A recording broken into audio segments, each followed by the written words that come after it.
Greetings, welcome to 5 Play Friday Live.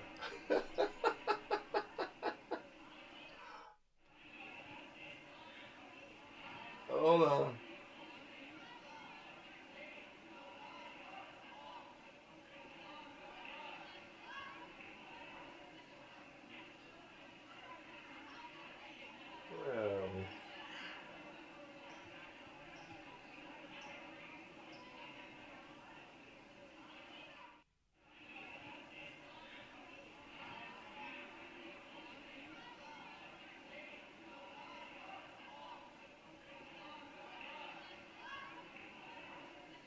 Now we're talking.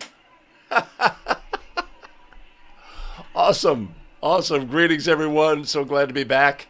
Sorry about last week being a no-show, but just wasn't in the cards for me last week. But I'm feeling much better now and ready to rock and roll. This will be a short show. It has to be a short show.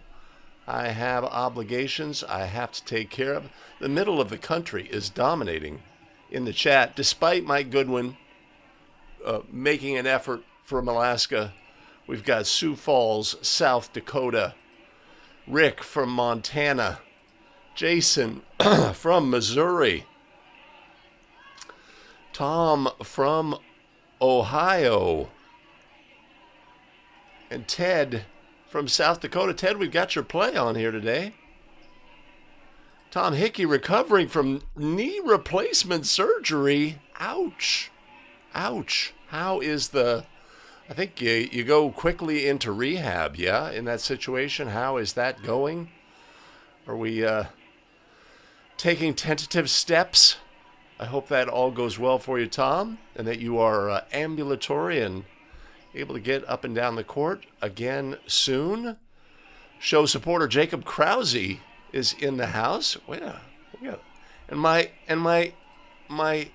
series, I have on my stream deck, I have a series of comments that's meant to populate. It never seems to work, but it worked today.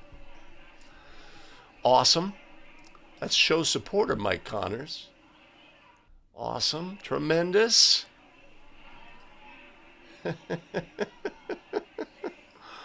I did some games. So I do some games for a local assigner at someplace very close to my residence. And the league is pretty good. I mean, it's really good with parent behavior. I don't know if it's something they stress or it's just the level of play involved, but yeah, it's pretty easy compared to some. I've got some games on Saturday and Sunday, a little different league, so we'll see about that. It's like a box of chocolates, if you know what I'm saying. Herds of elk.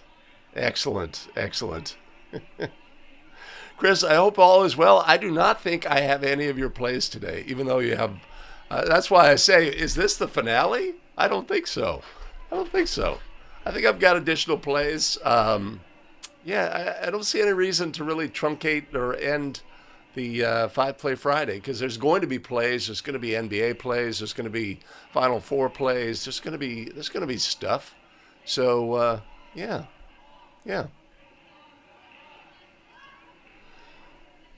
Awesome, Tom. That's great. Marvin, I have checked a map. I know where Belize is now. Thank you for contributing to my geographic knowledge. That's tremendous. Good to see you. I assume we're doing FIBA down in Central America. That would certainly be my assumption. Let's see if I do this. Kind of moved my camera a little bit, and it's taken some getting used to. If it's anything this show proves, is that I'm learning things all the time.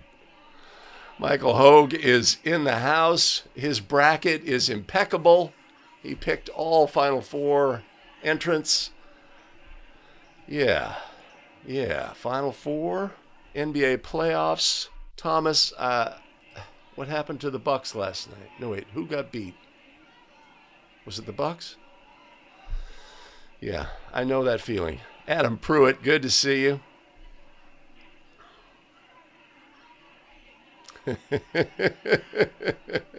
hopefully your state final game had less chaos than your T-ball experience will be, as you will have the kids running the wrong way, going to second base first, all of the fun things, as you herd kittens. Herd kittens. Adam, which game was yours? You know, to be honest with you, I did not watch all of the CIF state championship games, but give me a heads up. Which game was yours? And I see you, Thomas. Which game was yours, and was there anything worthy in the game of review? Let us know. Well, if anybody is familiar with the intense blowout, it's me. Now it seems to me NFHS is sort of due for, there hasn't been much going on with NFHS rules. I guess some would say shot clock, adopting a shot clock is huge.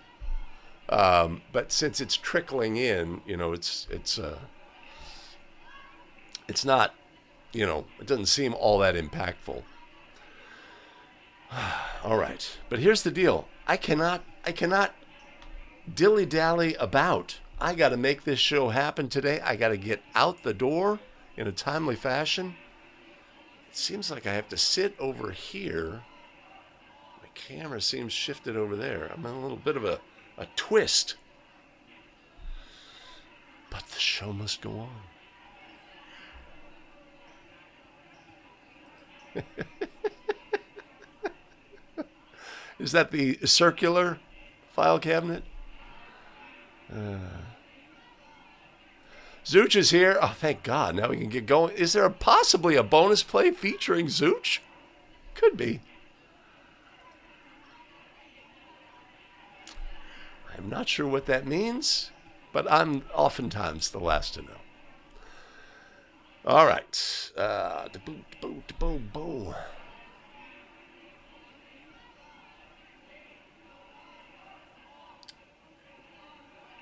Okay. Awesome. We're back. We're looking at plays. It's what we love to do as basketball officials, looking at all of the things, end of game situations, getting better as basketball officials. Let's go.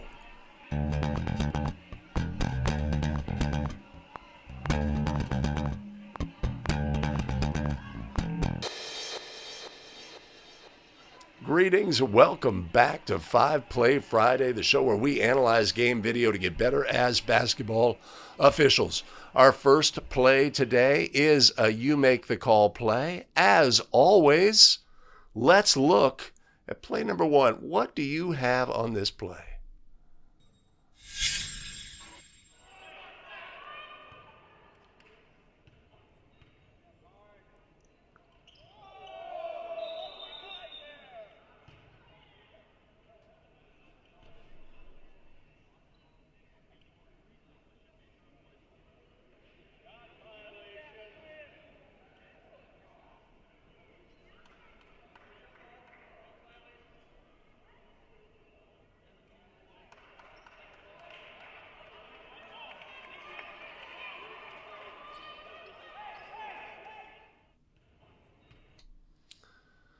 All right, we have a free throw situation. What the heck happened on this play? Do you have this to be a violation on the shooter? Not a violation on the shooter? Do you agree with what the crew did on this play? Put your comments down. Put your ruling, rather, down in the comments below, and we will make sure to look at that at the end of the show. So stick around. And with that, let's move on to play number 2.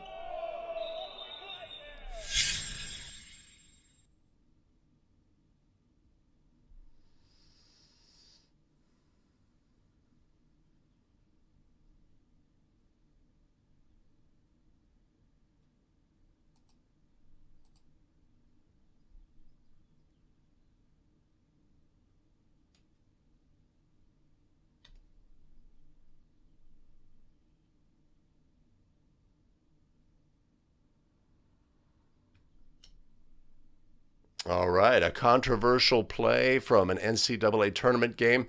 Welcome back, everyone, to 5 Play Friday. My name is Greg Austin with A Better Official. We craft video to help basketball officials get better, and 5 Play Friday is one of the ways that we make that happen. So let's take a look at what we have going on this play. This is all about status, right? Anytime we have a backcourt play like this, it's all about status. In order to have a backcourt violation, we must have team control on the court. The ball must gain front court status and be last touched by the team in control, and then gain backcourt status and be first touched by that same team in control. So a play like this is really relatively straightforward. We seem to have a reaction by the calling official. You see how there's a jump, sort of an excitement, right? Maybe a moment more and we could have processed this play, but let's take a look here at all of the things here, right? So we have team control on the court. That is, we have a player in the backcourt dribbling the basketball. Give me just a sec.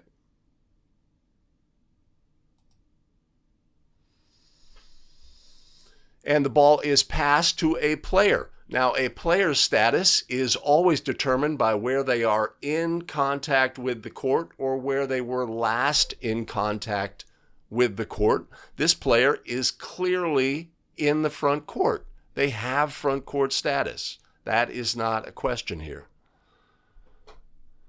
And then they step into the backcourt, they contact the basketball, and then the ball, does the ball change status when that happens? And then, does it gain front court status and then gain backcourt status, which would be necessary to have a violation in this situation? Let's take a look at it.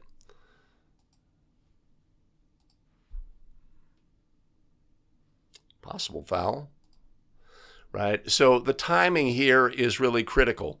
This player, until they put their foot on the floor in the backcourt, has front court status. If this player catches the ball with front court status and then steps into the backcourt, that'll be a backcourt violation. But is that what happens here? Right? The player clearly puts their right foot into the backcourt, and they therefore at that instant have backcourt status. They touch the basketball. The ball continues to have backcourt status. It has backcourt status. And now it has front court status. Okay, so at this point, the ball has gained front court status. If this player causes the ball to go into the backcourt now, this would be a backcourt violation. But that is not what happens on this play. This is a legal play. This is not a backcourt violation by rule. Our calling official displays great confidence. And of course, they're in a dark corner of the court relative to the benches. There's no pushback. Nobody knows that it's not. Don't really have the ability, the official's on an island here.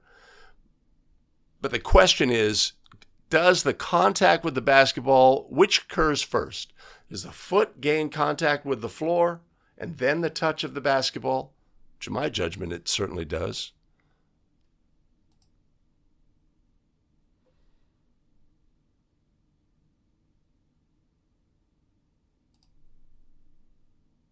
Right?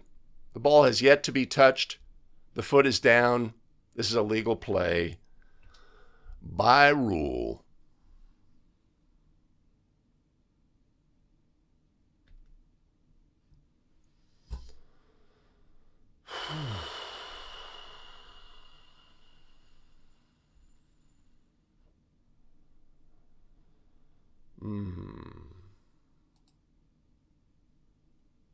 I want to go there.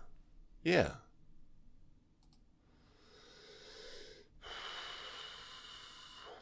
Okay. Hold on just a second.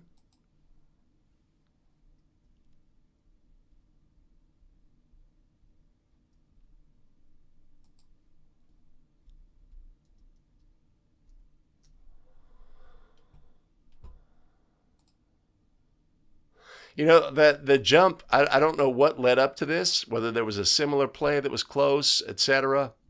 Um, yeah.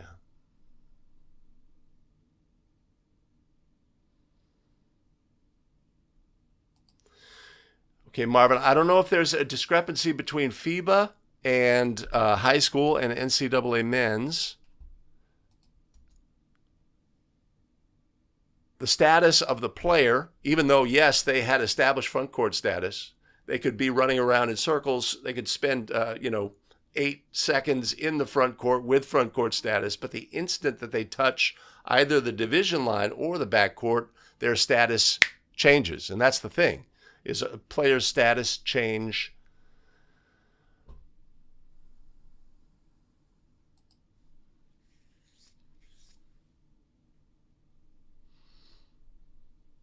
I do. I do, Mike. I thought the official had great position. Uh,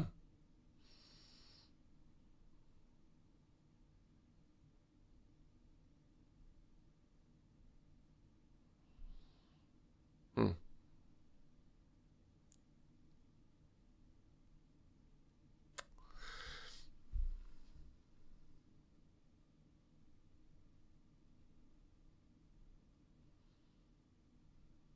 yeah. I You could make it. Yeah.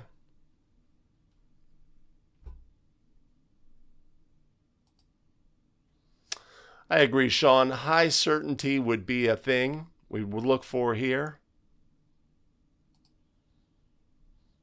That really jumps off. Is like, anybody have any questions about whether this is a backcourt violation? Who's not an official? Like, great certainty, strength, selling the call, etc. Again, it's in a dark corner.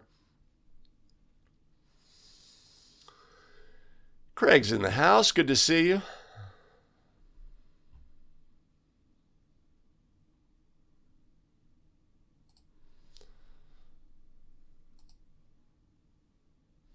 Got you, Marvin. Tony Dahl, probably fresh off the golf course. Wait, what time is it?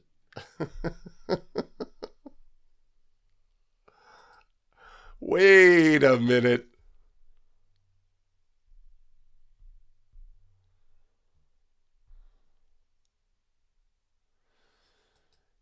Yeah, so I did not see this play live. I don't know the context. I guess there was a question about whether it was on the verge of being a 10-second violation. The ball had been in the back court.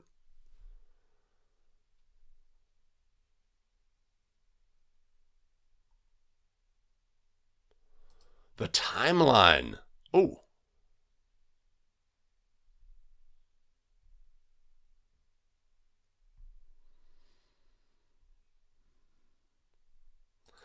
Yeah, it's one of those things, Mike. I think, potentially there's like, things are firing in our brain in this situation. You see there's multiple feet, etc., our angle, all the things.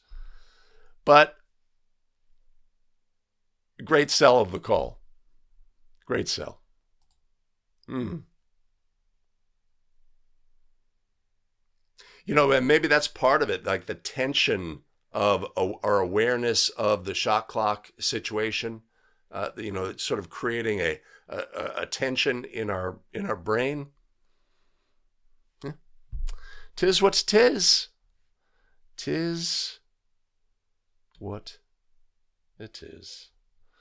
All right, a backcourt violation. Let's take a look at a backcourt violation ruled. Let's take a look at our next play.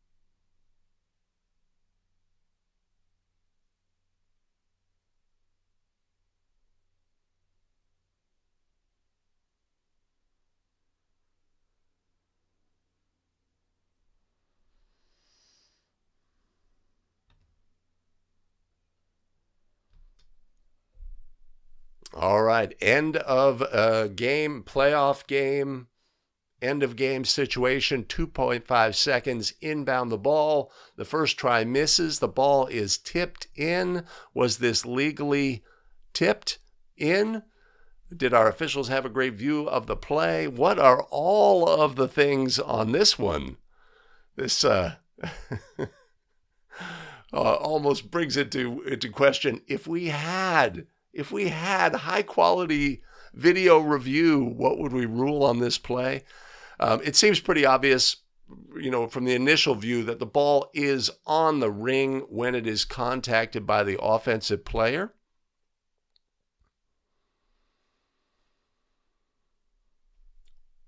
Seems pretty obvious. Our center had a great look at the play. No call was made.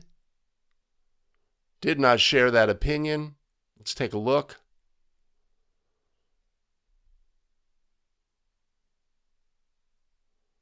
Trail counts it. Celebration ensues. One team wins, one team loses, right? So let's take a look at the play. We have the advantage of super slow-mo and what have you. Right, try is released. Ball is on the ring. Now, once a ball is on the ring in this situation, players are not allowed to contact the basket or the ball. So what happens exactly on this play? The defensive player swipes up and contacts the net just prior to the offensive player contacting the basketball while it is on the ring. If we had super slow-mo, would we rule this to be a defensive basket interference for contacting the ring? Or be contacting the basket while the ball was on or in? One thing definitely happened before the other, even though it was a fraction of a second. So on this play, the obvious occurrence is the ball was contacted while it was on the ring. The not so obvious was that the defense contacted the basket, which includes the net. You could say it had no impact on the play, but by rule, a violation. So, an exciting play, and of course, end of game situation. Somebody wins, somebody loses. We want to be great in these situations. We want to have high certainty. We want to have high focus. So when this happens in our game, in a big moment, etc., we can make the correct ruling on the play. It's great to see plays like this that occur, as that gives us a chance to think through all of the things from the comfort of our couch, right? So that when we're out in our game, this kind of play happens, we can have an opportunity to get the play correct.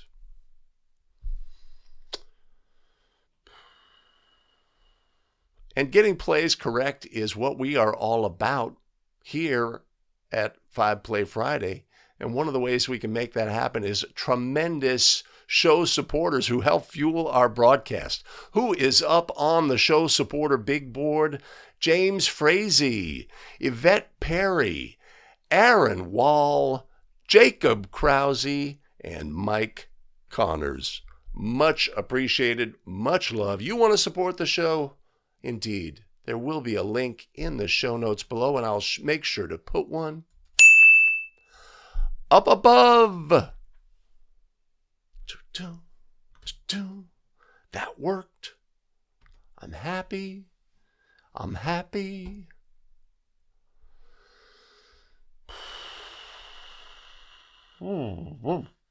Hey, let me ask you a question real quick. Is the sound of the video coming through? Has the sound come through? Yeah, let me know. I'm trying to make the backcourt play did not have sound, but the two previous plays should have. Ooh. Mike's got BI. On who, Mike? On who?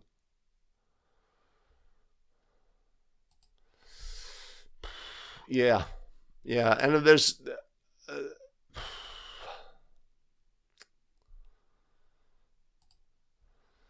Zooch, was this play... let's go here. Was this play kind of a big deal in Missouri? Got a lot of attention. Mike's got offensive. I don't know about the engagement. I don't know if I love the engagement from our center official. Seems a little passive.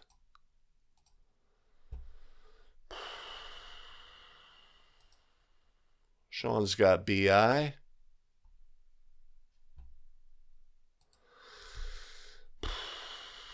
You know, when it's sitting on the ring like that and it's contacted, I think that's easier than a ball that has potentially bounced and is coming out of the ring, and we have to make that judgment whether the ball was in the cylinder or not. When it's sitting on the ring, I find that to be easier to adjudicate that play.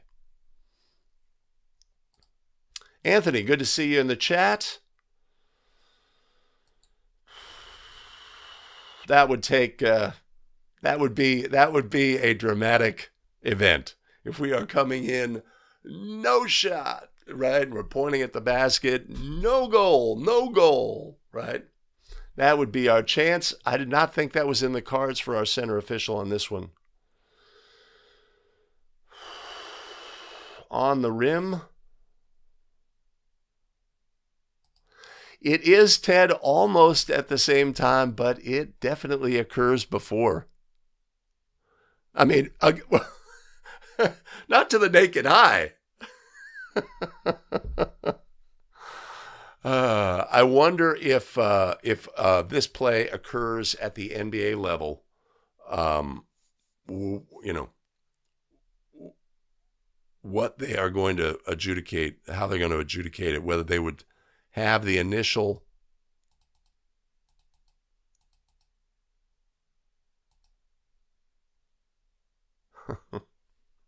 What are you flipping the net for?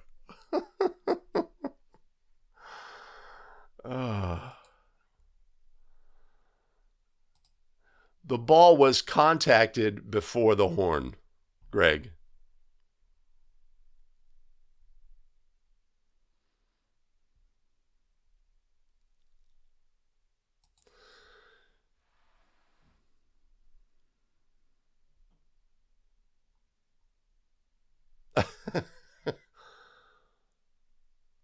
If you mean the defensive touch, I agree. The defensive touch. To me, the basket interference by the ball being on the ring and being contacted.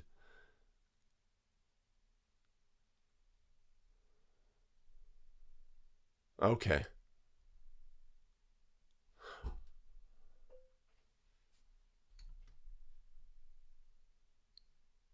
Well, maybe this play didn't have video or didn't have audio. Oh, well. Thank you, Craig. Thank you. Yes. Thank you.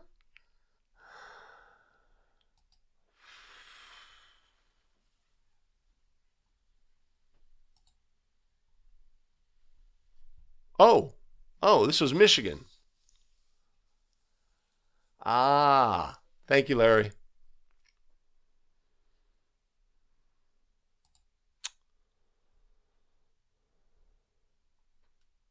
Hello, Stephanie. Good to see you.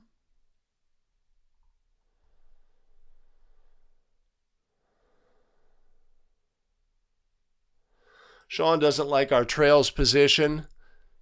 Yeah, so, it's a great example of a situation where we have a throw-in.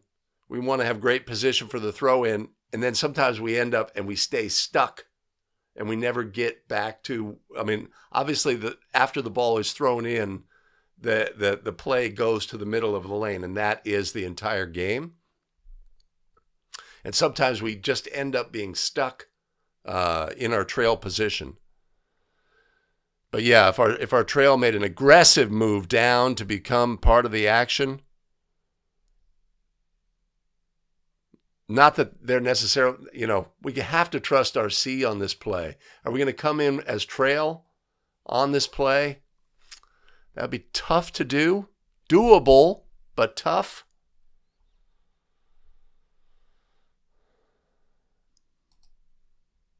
Agree with that. Apparently it's Michigan. I apologize. All those M states. MI.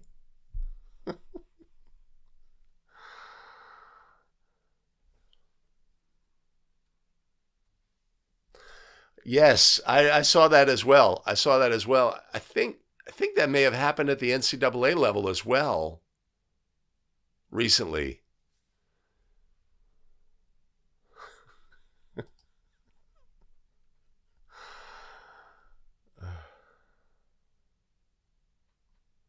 All right, here's the deal though.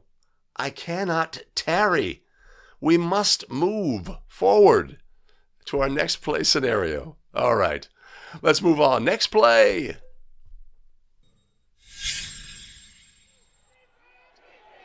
Here is the inbound from Grace O'Hare, and a whistle before. And what do we have? An offensive foul. And here's the thing. That's 5. Emma Bailey is gone. And if that's and that might be, so not only is Emma Bailey gone, this is free throws to.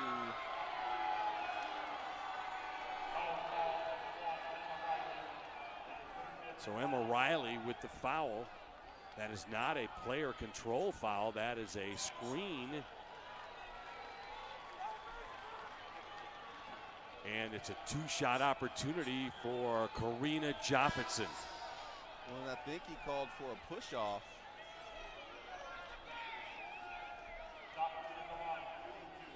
Joffitson at the line to shoot 2.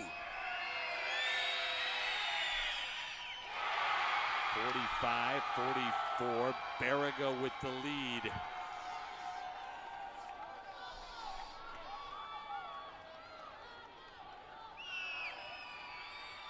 Second free throw's good, 9.5 to go. A 3-pointer will win it. A 2-pointer will send us to overtime. And a timeout is called. Well, we can't leave. We've got to stay with it.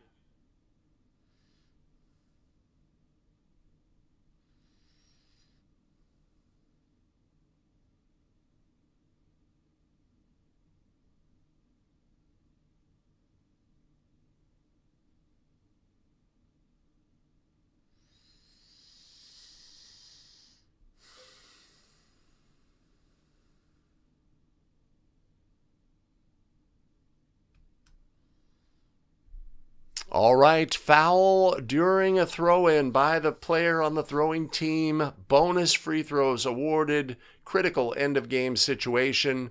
9.9 seconds remaining. Free throws are successful. Team wins the game.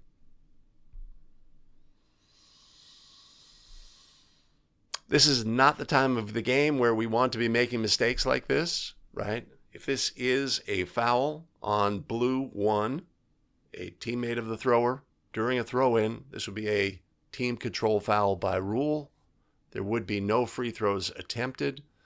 We can look at some of the habits and behaviors that occur during the play that help, that maybe lead our crew astray here, right? This is a critical mistake in an end-of-game situation that we simply cannot make, right? We have to be better than this as a crew. I don't know if this playoff, obviously it's at a large arena, state playoffs. I don't know if this was the finals.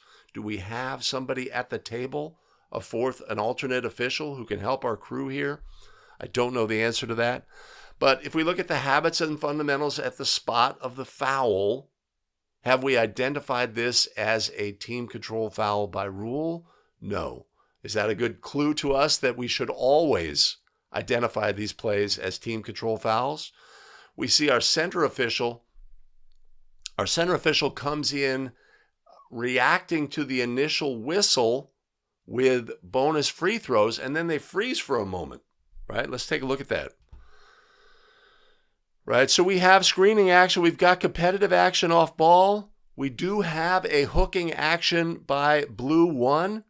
Could certainly be ruled a foul. We say we have a motion like this. We're pointing at players. We're gesticulating. We're showing what they did as a foul. And our center comes in and says, hey, that's bonus. Oh, wait, what do you have? Right? So there's confusion in the moment, but we've sort of set things going down a path from which we cannot recover. Was it the lack of a lanyard? We got great composure by blue 1. This player, probably their best player, has fouled out in this key moment. We'll see some less than great composure from players in a subsequent play. Right, but the lane is filled and free throws are attempted erroneously in this situation. There's discussion going on. We note our lead official goes opposite. Sometimes we get to, I can't explain it. But this is erroneous by rule. That's the bottom line. Bonus free, a team control, a foul during the throw-in by the thrower or any teammate of the thrower is a team control foul by rule. That rule was changed maybe 10 years ago. To be, there is team control for the purpose of adjudicating fouls. Sometimes we can hold on to things, but we have to, as a crew, understand what do we have on this play? What is your ruling? What is the correct adjudication? There's 10 seconds remaining in the game, a tie game. We cannot make this kind of mistake. So we have the luxury of learning from others' mistakes, things we could do to prevent this in this situation. Identify this as a team control foul, always, each and every time, so that when the stress of the game is there, we are indicating team control foul. Understand what your partner has on a play. Make the correct ruling. Fight for the correct ruling in the game so that we don't end up in a situation where we have sent the game down the wrong path, right? One team is obviously affected by our erroneous ruling in this situation, and that is not what we want in our game. Yeah, there was a Craig sums it up. I talk for 5 minutes and Craig sums it up. The essential element here is not good.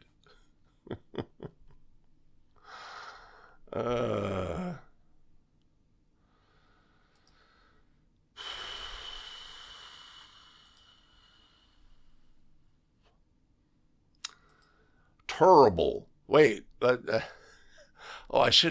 have to get my tech team to come in with a Charles Barkley saying terrible. A little overlay that comes.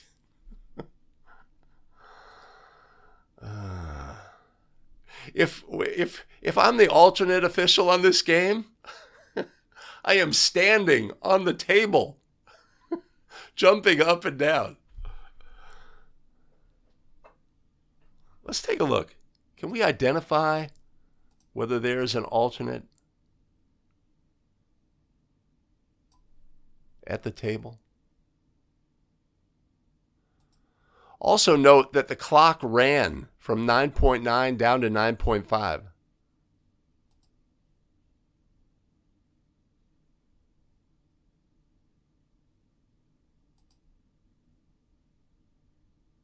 Let's see.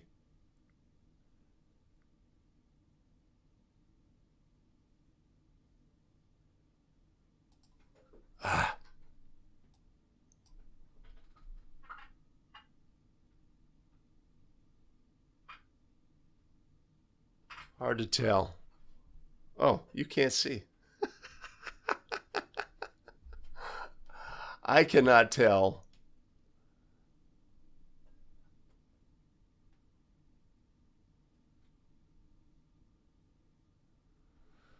I cannot tell.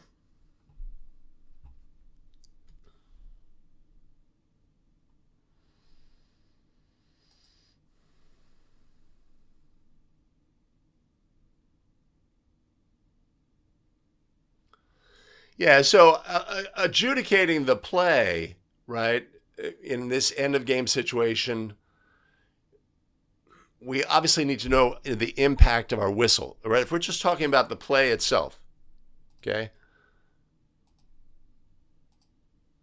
We're here. In this situation, tie game, knowing the impact of our whistle. Now you could say, I know the impact of my whistle here is team control foul, the other team gets the ball. I know the impact of my whistle if we ruled a foul on the player trying to get open on the play, that they're going to shoot bonus free throws, and that could determine the game. So we want to make sure that the foul, rises to the level. That is a foul right there by White on our star player, right?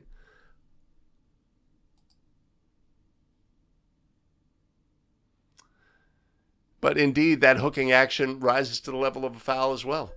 So how we're going to adjudicate, how we're going to officiate this play is really, comes down to how have we officiated this play? How are we approaching this? Do we have to have a whistle in that situation? Did our clock start properly as well? Should the clock have started here? Does our official chop? Got a hand up. That is definitely a foul, freedom of movement.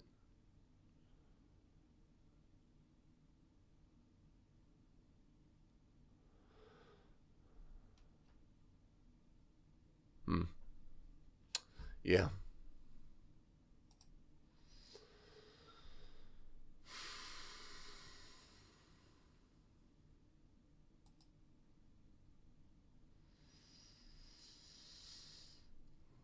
Yeah. Yeah. I mean, that is the purpose of an alternate official, is obviously to track things as well, but boy, oh boy.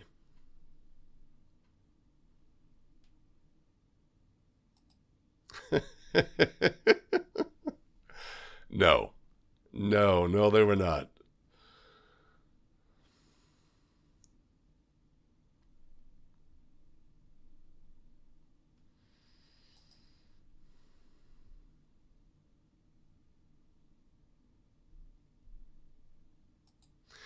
Well, the thing is that they got to, what is this discussion about at the free throw line here?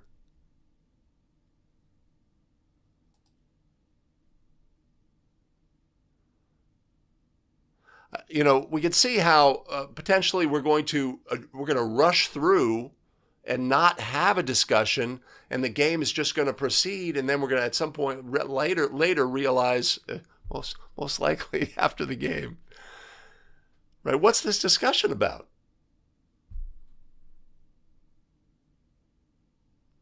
Yeah. So it's another great example as well. If you know we are going down the wrong path, you just got to say, I don't care how confident you guys are, right? We are going down the wrong path. We are not going to attempt these free throws. No way, over my dead body, right? The correct adjudication is this. So,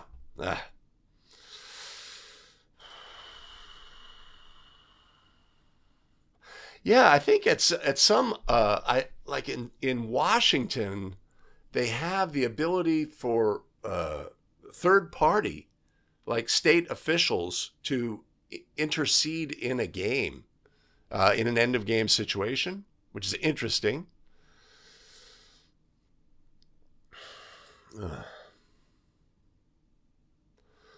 Yeah, super impressive.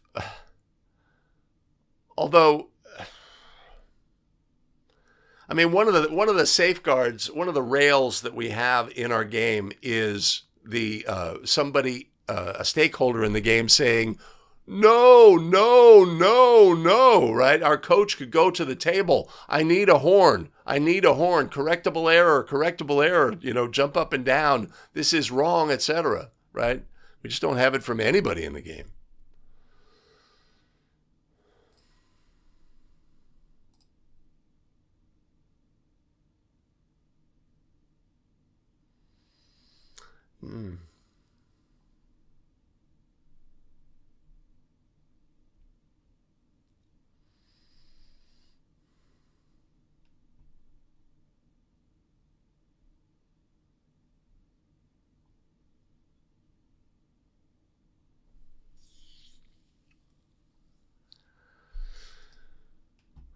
Mike says hit her in the face.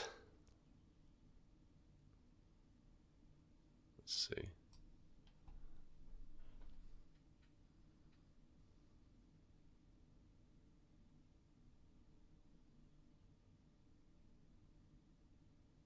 Yeah, a little forearm shiver.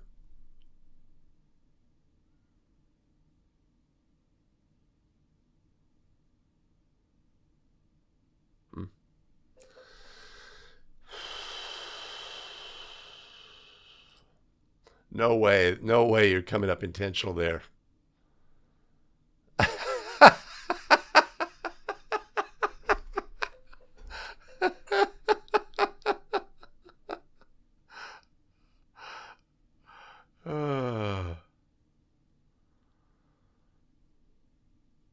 Oh, arena ball really affects high school players. It does, right? The shooting, the ability to shoot, the longer court, the longer 3-point line that's not eliminated. They add a 3-point line, but you'll see a lot of times in high school games here in California when they play on the NBA court that has the line, the players will find that line. Players, react to lines on the court.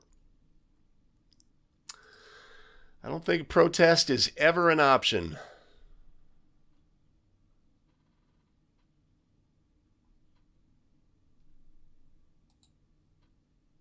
Wow.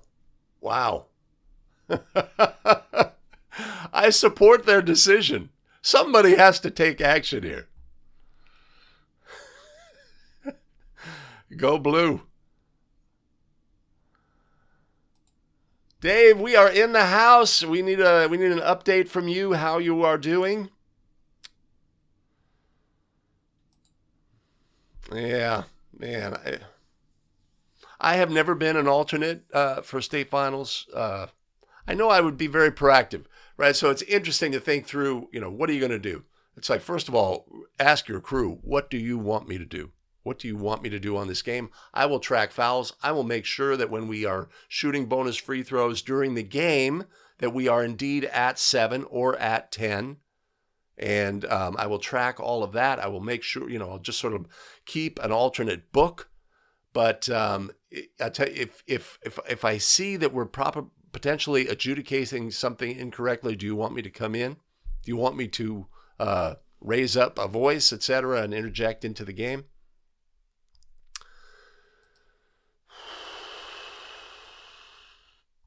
Yeah, the length of the court is not the factor. The fact that it's in an arena where there's great depth of field, things change, lighting is potentially very different. I really like working on the collegiate court here locally. But the NBA court was definitely a thing. All right, so we've got a knee. Tom in Milwaukee's got a knee replaced, and you've got a hip replaced. Brand new equipment.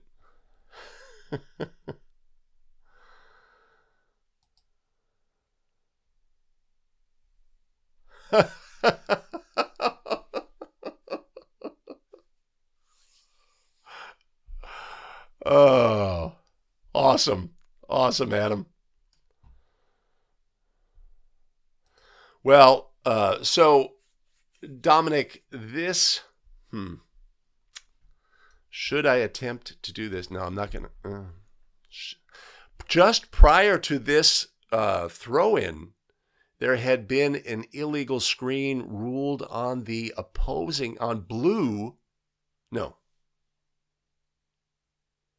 on white, that was a super marginal call. That had occurred just prior to that. I didn't include it in this in the clip, though. Okay.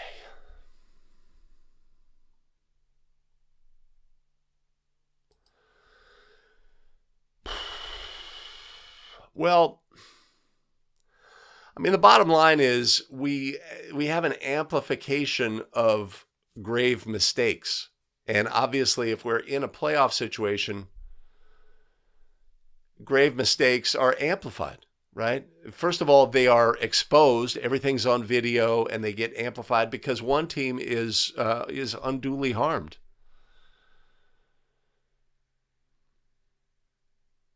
But we're not immune to mistakes that can occur at this point of a game.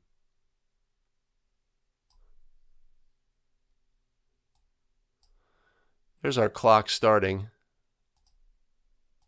And it did seem to start properly, but if a foul was ruled beforehand, even if the clock ran there, would we fix the clock?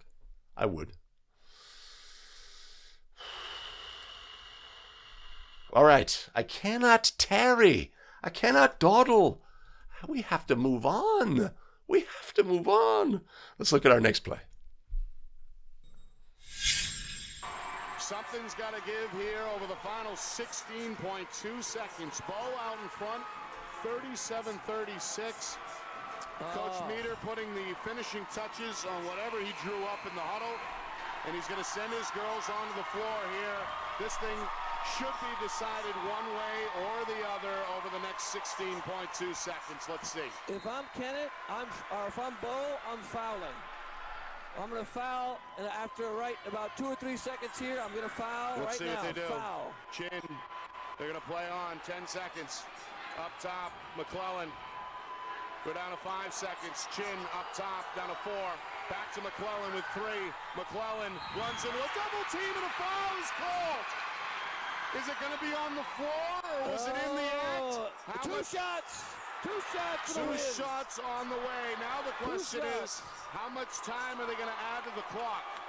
She got it off. She got it off before the clock went off. We saw the light. She got it off. So let's see what the officials want to do with the clock. Right now it reads zeros. McClellan is going to head to the free throw line for 2 shots.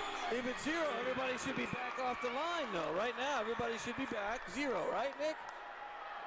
What the heck is going on here? If it's 0... As of now, it's still 0. The officials are still talking. Then it becomes almost like a technical foul situation, right?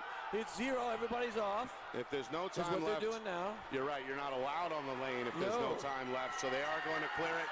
There is no time remaining, and here we go. You want to talk about a pressure cooker. 1 to tie, 2 to win the state title for Kaylee McClellan. No problem on the first. She has been perfect today with 6 of 6 at the line. Steel, nerves of steel, Nick. In that first half. This is for the state championship. Yes, and Kennett is going to win the title in walk-off fashion at the free throw line. The hero we got an angry coach on the sideline, very upset about the call, and a win on this side. Oh my gosh! The celebration.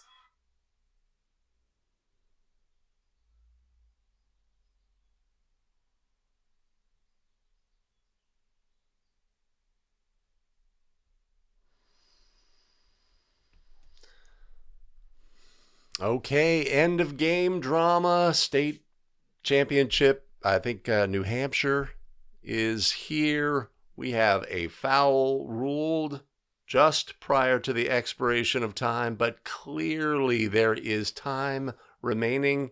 The crew does not recognize that time. Free throws are with zeros on the clock and no correction, properly adjudicated to be administered with the lane cleared. But, and it's not super clear which player the foul was ruled on. It appears that that it was ruled onto the player who jumped into the path and had the ball contact her midsection. But our failure to put time on the clock here is an issue. We have to have an opinion here. It's just obvious. There's a whistle. The fist goes up, and there's time on the clock, and the clock expires. What's also clear is that this team had fouls to give, and they chose not to use that option. I think many coaches would look at this clip and say, you deserve to lose that game, right? You did not foul. You should have fouled, right? Which previously in the year we've had clips where players were intending to foul at the end of game and were penalized with either an intentional foul because they didn't call the first foul or what have you. So maybe the team didn't want to put themselves in that position. If we look at the drive itself,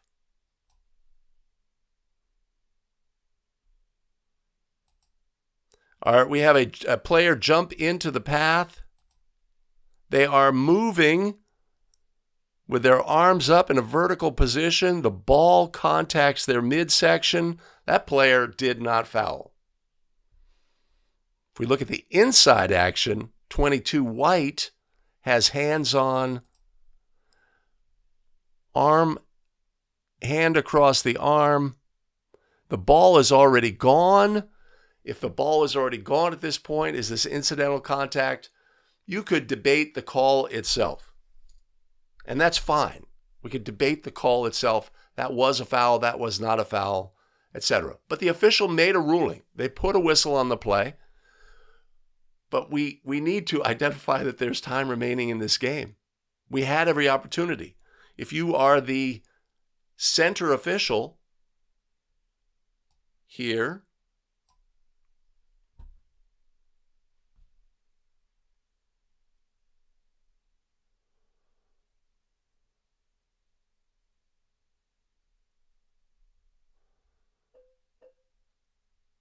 he uses one hand. I think he's saying 4. The foul was on the player who jumped in the path. And right, our center official has to see this clock. We have the clock in 2 locations in their view, right? Your job as the off-ball official here is to have a number, right? Would that give White a chance to win the game? Most likely not, but it could have affected the outcome to have the lane filled, etc. We will never know. But in the end, a great example of a play where we have to have clock knowledge in this situation. It's essential, right? It's our job as the off-ball official here. Tenths of a second are critical in this situation. Having a number, whether you, to me, 0.7 jumps off constantly on this play. Some people have a number that's higher than that. It's hard to tell when, we see when the official raises their fist. We don't hear when the whistle goes. But also being aware of our circumstance, of our situation. Were we expecting a team to take a foul here? Potentially, yes. Yes. But it did not happen. And in the end, that kid was nails shooting those free throws. That was super clear. But one thing I would say also is, in the end, we have that free throw, the thrower attempt her free throws with the lights on the backboard. And I would have those turned off. I would have those turned off. The player does not deserve that distraction of having the lights on, right? We need to know how to do that. But she is nails, makes both free throws, celebration ensues, and we have a winner in our game.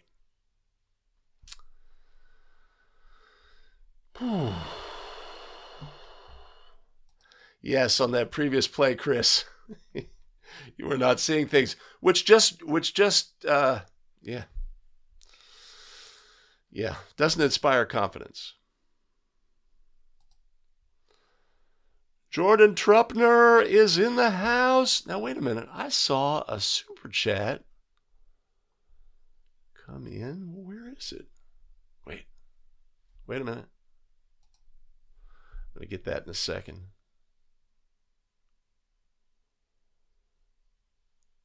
There we go.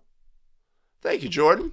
Thank you. I will enjoy that cup of coffee today. I will tell you, end of the season, I was making a pregame cup of coffee, definitely a ritual in my games, right? It's just that time of the season.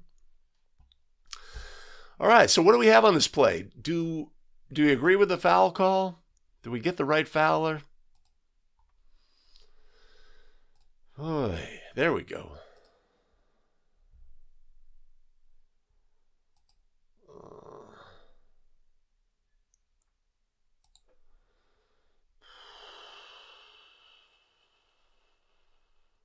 Dave has 0.5. Mike has it was a foul. Randy has the elephant in the room. You have to have a number. We have to have a number. I mean, it's a play to the right to the lead. Who's officiating that play? Everybody? Come on now.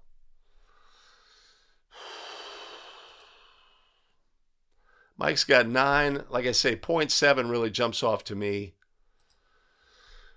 Yeah, it's hard to tell when the whistle blew versus when the fist went up. I mean, the fist goes up way after the contact. And our official is processing. I can understand that. Also brings up the question of, if we have a foul in this situation, do we want to have a patient whistle, or do we want to be more proactive? Because time is of the essence here. Right? We could have the super patient whistle, that's a foul, right? And then we've done a team a disservice.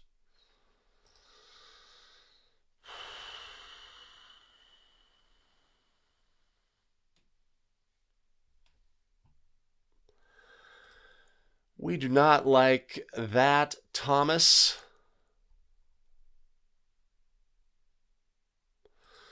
If there was a foul, it was definitely on white 22. But, I mean, we can look at it.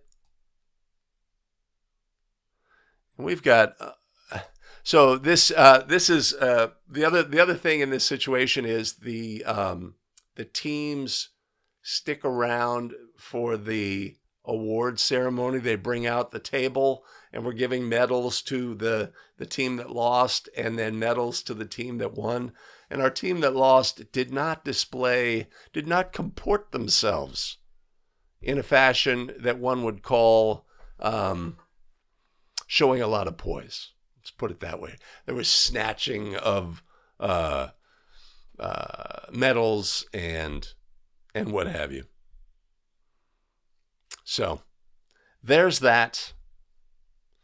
But if we look at our play,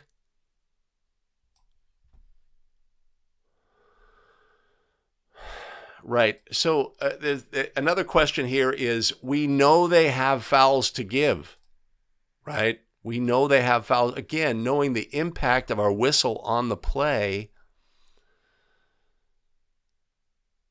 If we put a whistle on the play for the arm bar that white 22 has here, there's probably 2.5 seconds remaining. And then they get their throw in and they get a chance to win the game.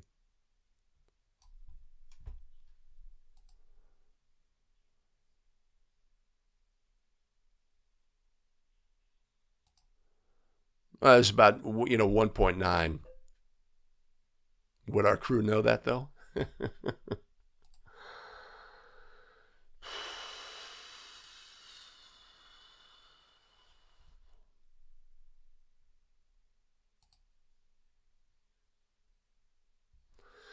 Yeah. Well, if we go non-shooting, then our team is up against it. I agree with you, Chris. And this is exactly the kind of thing. Who would ever think of this until you have the situation occur in your game, that to have the LEDs turned off? And if we here's the deal. We go to the table and we say, turn the LEDs off, and they say, I don't know. I don't know how to do it. And then the game gets delayed and we're icing the free throw shooter. Ay, ay, ay. Thomas has bailout foul.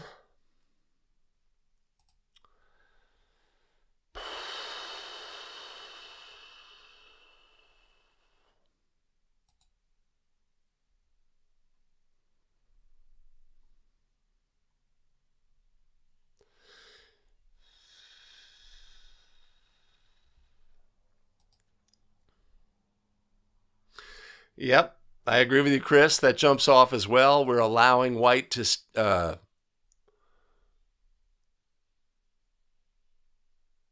or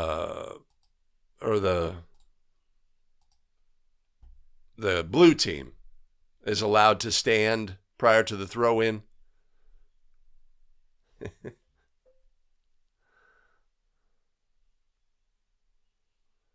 For a sideline throw-in, right? This is where we'd want to address that.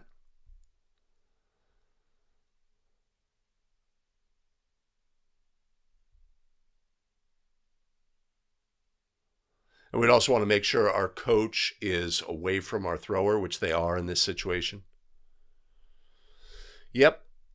And those are the things that we can jump off, that we can gain from watching game video and end of game situations, etc. So that when they occur in our game, we've just had a chance to, oh yeah, I want to incorporate that. I want to make sure of that, etc.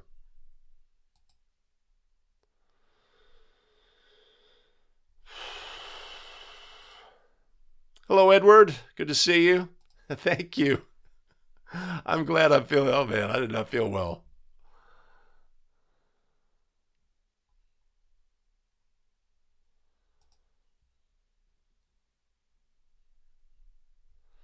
Oh, yeah, maybe so, Ted, but would that have caused a bit of confusion?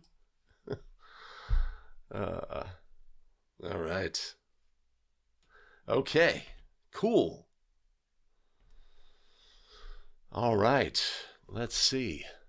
All right, our first play today was a head scratcher. What the heck happened on that free throw play?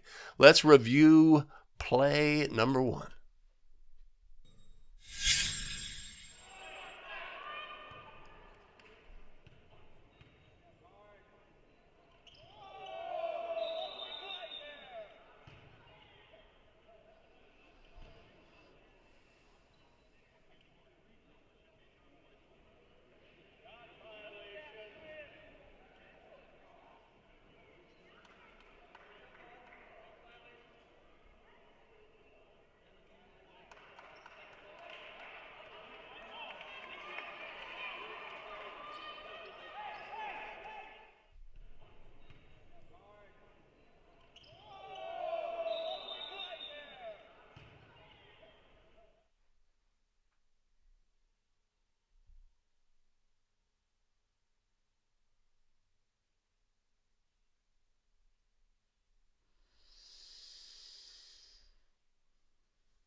All right, what do we have here, right? Has the thrower violated?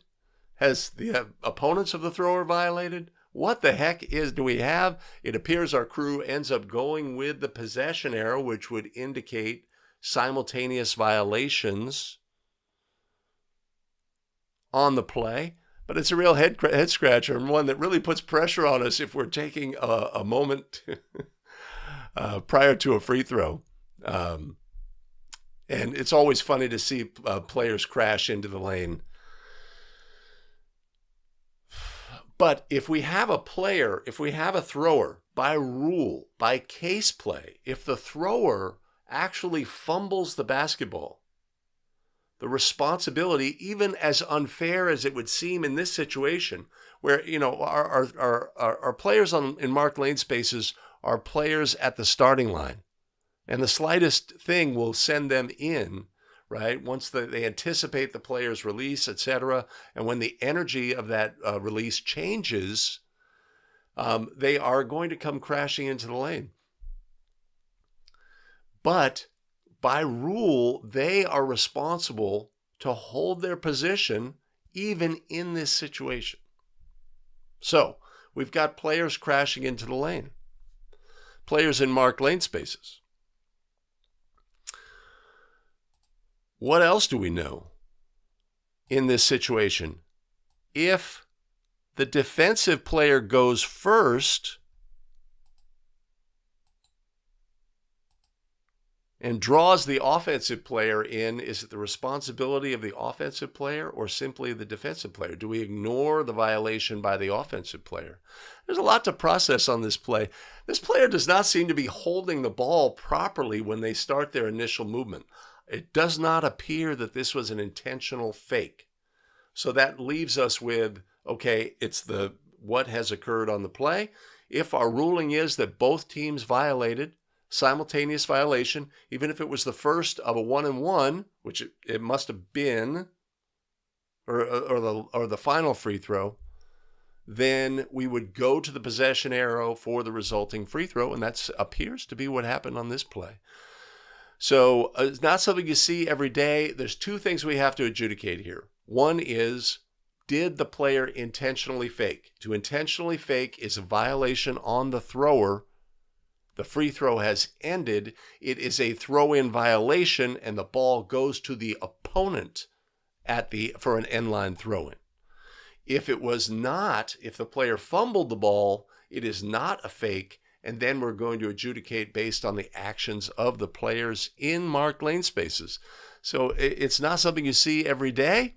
There's a case play that specifically outlines it, and it's great to see it occur in the wild, as we like to say, to see it on video so we have a chance to just process that and put it away in our memory banks, but not a play you see every day.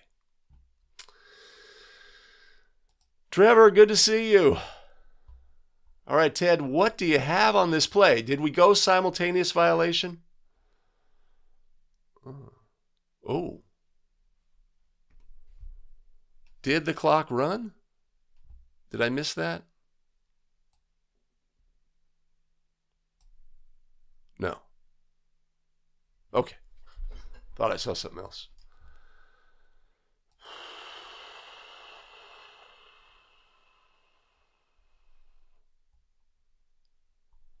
I see. Greg has a fake.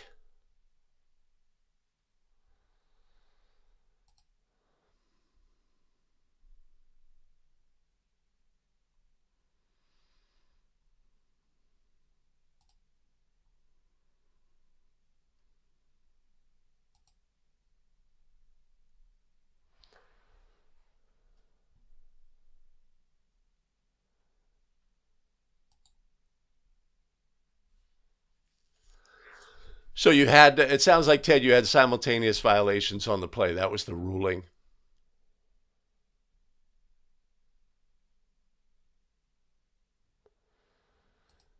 I think fumble is what happened. Now, whether he did the fumble intentionally? Let's take a look.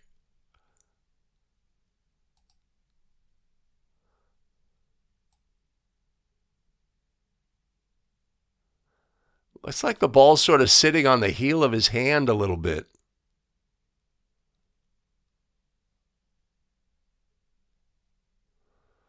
But who knows? Who knows with these kids? We do know that blue is down, 6 points with 25 seconds remaining?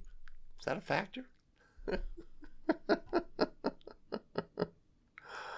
Tom says, look at his feet. This is a fake. Look at his feet.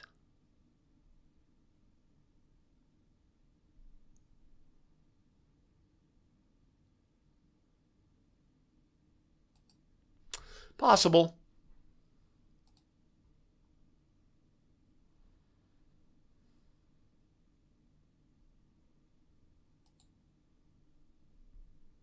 I like that thinking, Randy. They did not seem to be clued in that this was going to occur.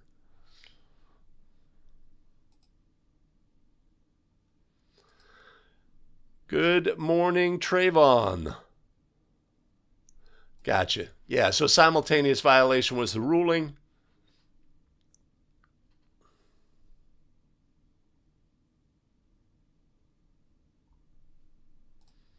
'Tis what it is. All right. I want to go there. I want to go there.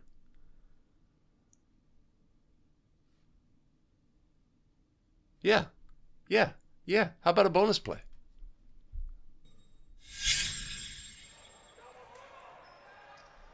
Out to Munson. She's going to drive right into the paint for two. That one, good. And then we're going to get a foul off the ball. They're going to count it. Orth was shoved to the ground. I don't know. She's thinking it was on her. No, it was on the Tigers. It was Orth that got fouled, but Munson's bucket will count.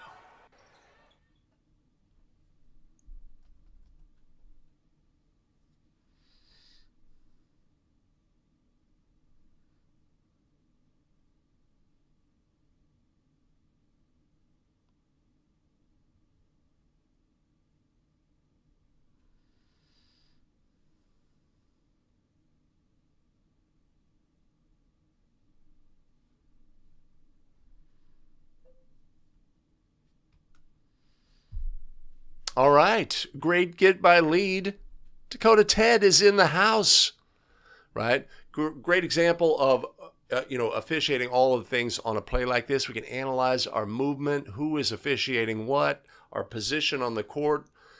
And in the end, we have a rebounding foul on a scored goal, right? Who is watching the rebounding foul in the stakeholders in the game? Everybody's watching the shooter and the ball go in the basket. So in these instances, we have to be clear communicators and about exactly what happened on the play, right?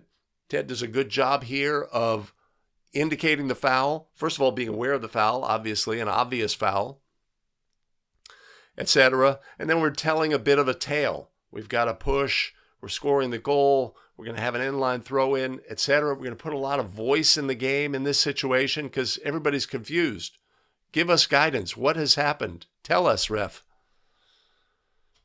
Right? So let's look at our how we handle this play.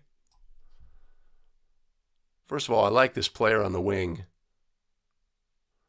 This is a great pull-up in the lane. We've got some potential foot action here. Has this player traveled? Is this an obvious travel? And now we've got our engaged players in the lane. And our lead official has those two. Would I like to be maybe a little bit wider here? Maybe. Maybe so. We just had a play down the lane. We've got a hook by White. And then a throw of the player. Ball goes in the basket. Preliminary signal. Indicate the player. Score the goal. Designate the spot. We kind of designate a spot and our partner doesn't go there. Is that a crime? Right, so this initial play down the lane, right? Our lead has a great look at this. Again, I just like to be a little wider here myself. We've got a player swiping from the outside. So we sort of need awareness here. And the ball goes to the wing. We've got a position adjust back, which is good, right? When the ball goes wide. This is a great pull-up. This kid's a great player, you could tell.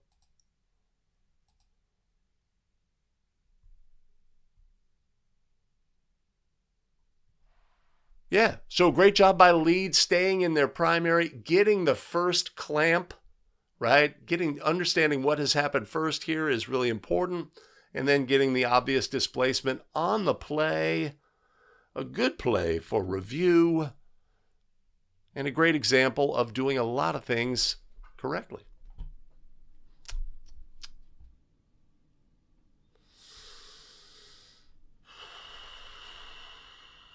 Hey, so is the sound now coming through on these clips?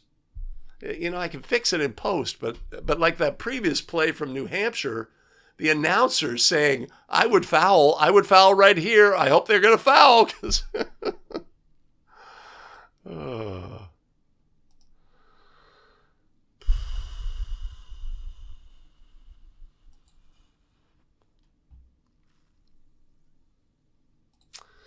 Jacob likes it at the spot. Yeah, Yeah, we have a story to tell at the spot here, especially when something occurs off ball.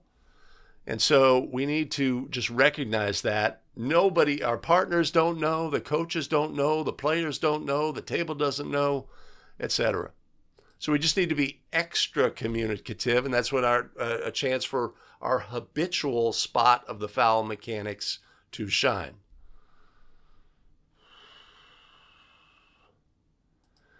We did indicate a throw-in spot. It was subtle, and our partner did not go to that spot. Whoa!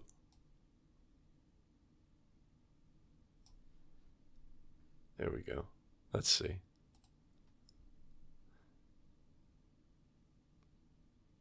That's our indication right there.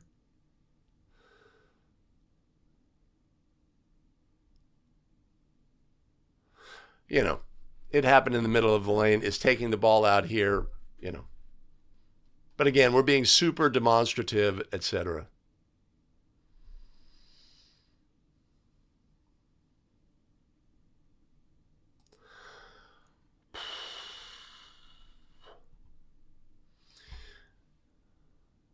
When I see the play, for me, I could just tell you what I would do here. I've got that post action.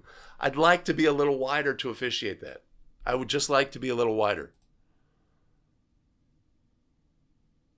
And then when the shot goes up, I don't want to step down towards the action. I actually want to either hold my position or take a step back, as that's going to give me, a better picture of what occurs, having better perspective. At the same time, we have this engagement. And so there's I'm honing in on that action right there. So that could sort of draw us in that this is going to be a foul. I'm going to make a ruling, and we naturally move towards it.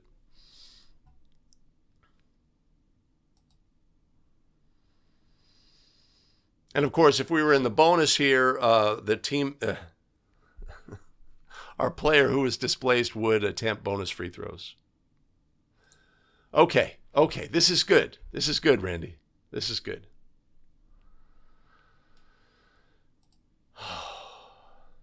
Thank you for joining, Darwin. It's fun. Having fun today. Having fun. Can we do one more? Yeah, let's do one more bonus play. I gotta go. It's 8:30. This is gonna be quick. It's gonna be quick. Dun, dun.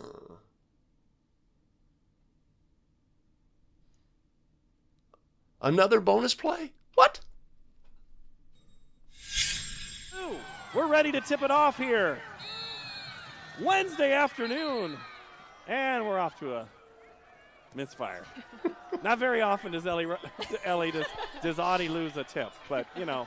I don't think that was Audie's fault right there.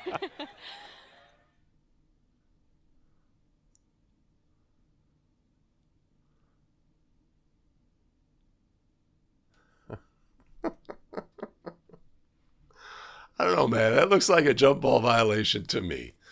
Funny start to the game. We obviously want our games to go off, elegantly and smoothly and what have you. But this player has contacted the ball prior to it reaching its maximum height. But when does a jump ball begin? Has our jump ball begun? You could make a case. Well, it has the jump ball begins when it is released by the tossing official. Has our tossing official released the ball on the play?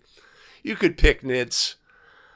But anyway you slice it, this game is gonna present challenges. We have a very large post player who's going to be defended by much smaller players, and that's going to happen in this game. But an interesting start to our game here. You could put whichever ruling you wanted on the play. But understand, though, that a release of the toss is when the jump ball and restrictions begin. A little bit of a fudge there. If you know, you know. But there you have it. So I appreciate you joining today. If you would do us a favor and do the liking and the subscribing and the notifying so you don't miss out on any of our content. We live stream during the season, but in the off season, we will have video content as well. And before we move to the end of the show, allow me a moment to thank those who fuel our broadcast, our tremendous show supporters. James Frazee, Yvette Perry, Aaron Wall, Jacob Krause, and Mike Connors. Much appreciated and much love. As always, a link will be in the show notes below, and as always, I will put one up above. Awesome. We have for you additional video content, and it is available right here. Here is a special video that I have created for you. And here's another video that YouTube thinks would be one to watch. Make your choice, choose wisely, and we'll see you in the very next one. Take care, everybody.